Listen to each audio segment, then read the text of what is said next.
Boss tells me not to email higher-ups because only she can communicate with them. Years ago, I was working for a large organization. My boss was very nice and pleasant to work with at first. I was hired and tasked with taking a very troubled department and bringing it up in standards. My boss was fairly supportive during the initial few months on the job, but then something changed.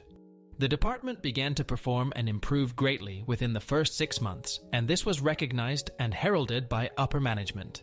This made my boss look good and also improved overall morale on the team within the troubled department, as they were finally recognized for their efforts and talents. About this time, 6-month mark, I was told to watch my back by a few other colleagues, both men and women, outside of my department, because my boss had a reputation for putting her own success over anyone else's. They also warned me that she was known for being very threatened by any successful males who worked with her, male here. She was a very big champion of the women on her team and regularly promoted and advocated for them. But it seems that every male that worked on her team ended up leaving or getting fired. This was something I was not aware of when I was hired. I also am the only male on the team. After investigating this further, I found there to be some truth to all of this. As it happens, over a 12-year period, over 8 men on her team either quit or were fired, 6 fired and 2 quit.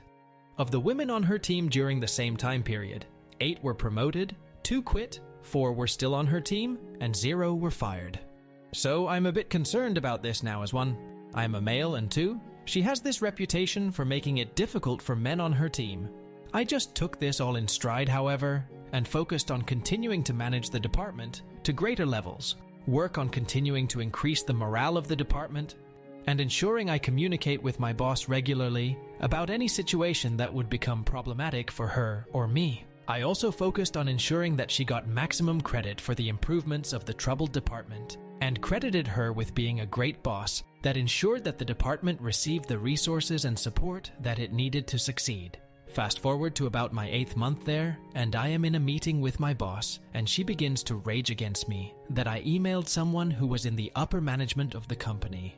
I explained to her that yes, I did CC that VP because the email in question was one that necessarily involved the entire area under which this particular VP lead. She said I am not to do that, and then proceeds to tell me that I am forbidden to email anyone that is above my pay grade, as that is not my place. She then tells me that only she is allowed to email these people, and that if an email needs to go to them, CC or not, she will send it. I ask her if she would like me to send the emails that would need to go to VPs to her for her to send, and she tells me, yes, send them to me, and then I will send them. I ask her also if she wishes I do not call the VPs on the phone as well, and she say, yes, you are not to call them either. Then she says, I know you may be used to getting your way, because you are a man, but this doesn't mean you can try to take my job. What? I'm kinda befuddled at this and just take it all in and decide that I need to respect her wishes, because there must be something else going on here of which I am not aware. Okay, fine. We will do it your way. About a month goes by, and during that time I only need to email a VP once, and I write up the email to this VP's department, send it to her, and then wait for her to send it on. Now this email is time sensitive and involves giving the VP and his people a heads up about resources needed for a particular project. Now the VP must be included in this email because this request involved budgetary issues, and only the VP over a specific area is allowed to change or adapt their budget. Otherwise, I would have just communicated directly with the members of this other VP's team to give them the heads up. So I send the email to my boss, ask her to send it on within the next 3 days, and then I wait. About a week goes by, and I happen to run into this particular VP in the elevator. She asks me about the project, resources, etc., etc., and I let her know that things are good. She then asks about the overrun on this one particular area, and I tell her that it is best she ask my boss. She then asks me to send her an email on this particular overrun, and I let her know, sure, I will make that happen. I follow back to my boss, let her know about the conversation with the VP in the elevator, and she blows up at me, starts yelling and screaming and telling me that I am not to even talk with that VP or any VP about this project. I explained to her that sure, I get it, but it would have been rude to not acknowledge this VP's questions since we were stuck in the elevator together and I did not seek out that meeting. She then begins to tell me that she has to write me up for being insubordinate, and not honoring her request to not email, cold talk to VPs. I am floored, but nothing I can do. As I am leaving her office, she tells me that I made a mistake in hiring you. I thought you were different, but you are just as entitled as all the other men I've hired. Damn. Okay, so this is going really well. Do I go to human resources and have them play their stupid games with me? Nah, not gonna solve anything, especially with a boss that has been at the company for 10 years or so. Human resources generally cares very little about employees and only really worries about risk and protecting the company. They aren't gonna do shit for me, so I don't report any of this. I seriously thought about filing a complaint about my boss's comments to me, but when I had the meeting where I had to sign my write-up, I decided against it, given the HR officer had to read the write-up before I signed it, and I figured that since the write-up was based on a BS policy that my boss created out of thin air, I was right in assuming that HR would do shit for me if I had complained anyway. So I just try to get through all this shit and start looking for another job on the side. 2 days later, I get a call from an SVP, to whom the VP from the elevator reports to. Now my boss also reports to another VP. This VP is a female and also not the same one from the elevator. And this VP to whom my boss reports also reports to this SVP. This SVP asks me to come to a meeting that next day. I explain that I am happy to do so, but I will need to check with my boss first to ensure that there are no conflicts in the schedule. I also state to this SVP that I would appreciate it if she would contact my boss as well to ensure that my boss is made aware of her request. The SVP pauses and then tells me, no, that won't be necessary in this case, and then hangs up. Shit! So, I email my boss, tell her that the SVP is requesting to meet with me the next day, and wanted to make her aware of the meeting.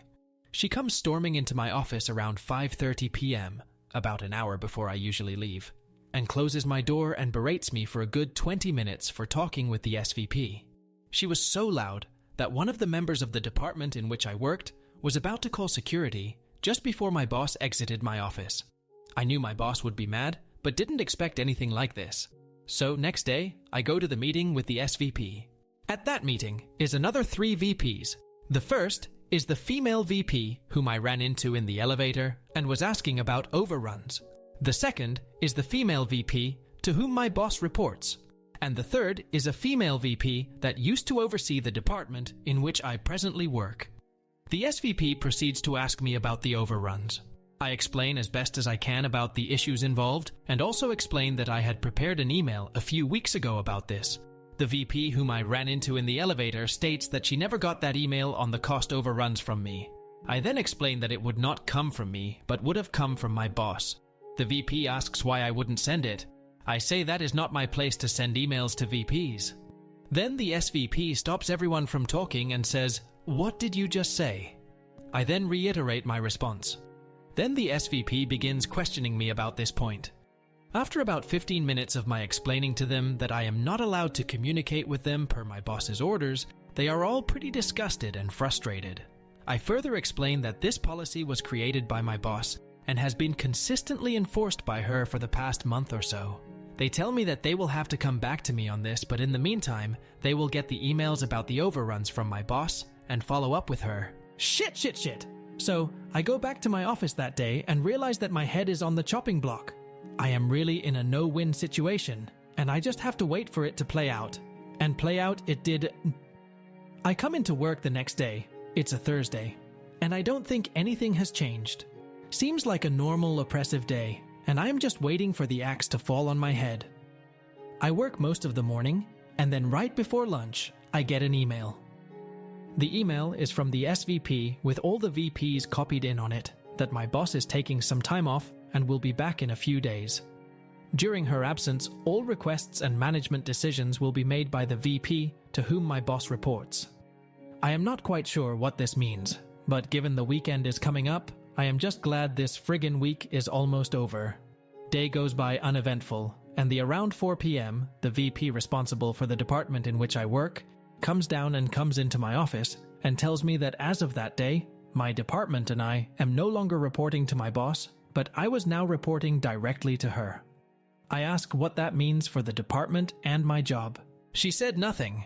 It just means that the department will be better served under this new reporting structure, given the increase in the amount of business that the department was engaged in since my hire, as well as the strategic internal leverage that would be needed going forward. I also was explicitly told that I was free to now communicate with any other VPs or SVPs of the organization as I saw fit. She then apologized for the experience I had with my boss and told me that she was unaware of my boss forbidding me to communicate with her or other VPs or SVPs. I take this all in, not knowing whom is telling the truth, but relieved that I will no longer have to endure being treated like a child by my boss. I then ask about my boss and her reporting relationship to my department's other team members, and was told that she was forbidden to execute orders to them on her own, unless she has my prior approval. Karma! I stay at this company about 3 years total, have a great working relationship with the VP, whom was now my boss as well as the other VPs and SVP to whom they reported. I only left when I got a better offer in a different industry. My former boss was eventually counseled out over a 3-month period after HR investigated her behavior, interviewed me about the arbitrary rules about communicating with VPs that my boss had enforced on me, as well as her shouting at me and writing me up and disparaging me as a male. Talk about karma. Her write-up of me was used as evidence that she actually had implemented this no-contact policy solely with me, and because she wrote it up and put it in my employee file, it proved my veracity about the entire no-contact issue. In addition, and also compounding the problem, other alleged issues concerning cost overruns, financial reporting irregularities that she had hidden over the years. I have never seen her again, but if I ever do, I would love to be able to say to her, "Great seeing you again. I always tell people that you are the boss that taught me the importance of using email to further my career,